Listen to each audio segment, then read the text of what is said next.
It used to be that when you were cruising and wanted new reading material, you needed to wait until you got to an anchorage and could trade books with your fellow cruisers. These days, absolutely, you still can do that, but you also can access a whole lot of media online from your library.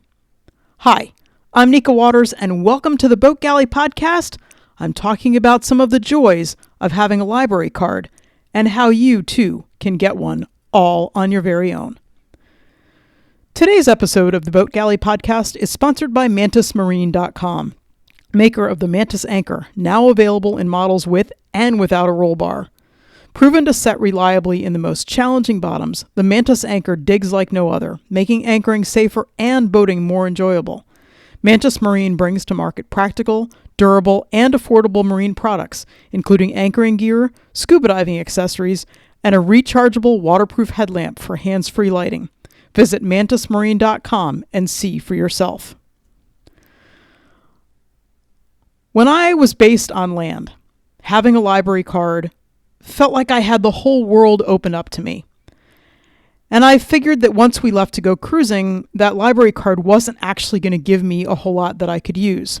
After all, not only am I far away from my home library, but I'm apt to be moving on, and how do I return a book that I've checked out from the library?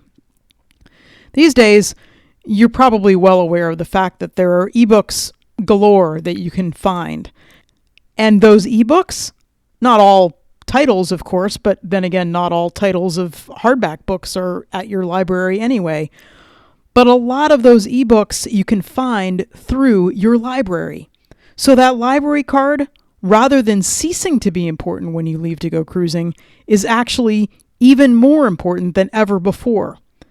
When you're in an anchorage where you have Wi-Fi and access to be able to get a hold of things on the internet, all you do is you log into your library, you check out the book that you want, and it downloads right onto your device. You can use an app called Libby, Libby, that allows you to read books of lots of different formats on your tablet, on your phone, or on your computer. If you have a Kindle, you're pretty much stuck, I think, just using any kind of books that are available on Kindle.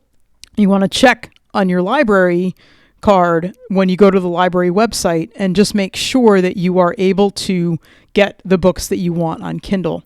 There's generally a format that you can tick to say looking for a Kindle book.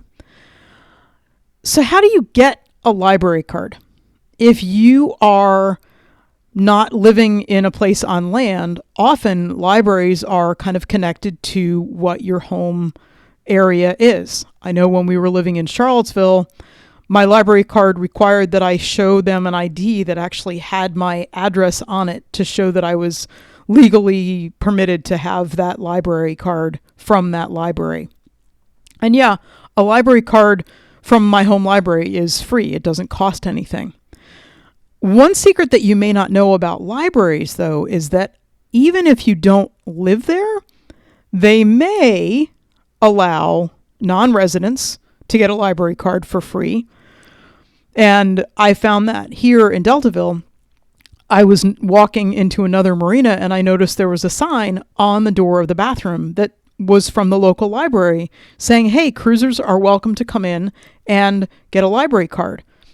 I had never even thought about that. I don't have anything that shows that I am a resident here, but I have gotten a couple of pieces of mail, and that's all that I needed was to show them that I had gotten a piece of mail from an area that was right here in Deltaville, and I could get a library card. And I have gotten a library card from the local library, and I love using that library.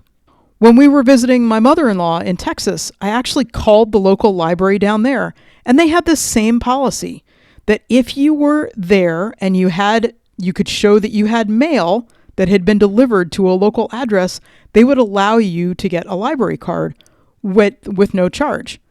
So that's kind of a cool thing to check out to see if you can do that legitimately in the place that you happen to be. There also are libraries that offer the ability to use the services and the collection by paying an annual fee.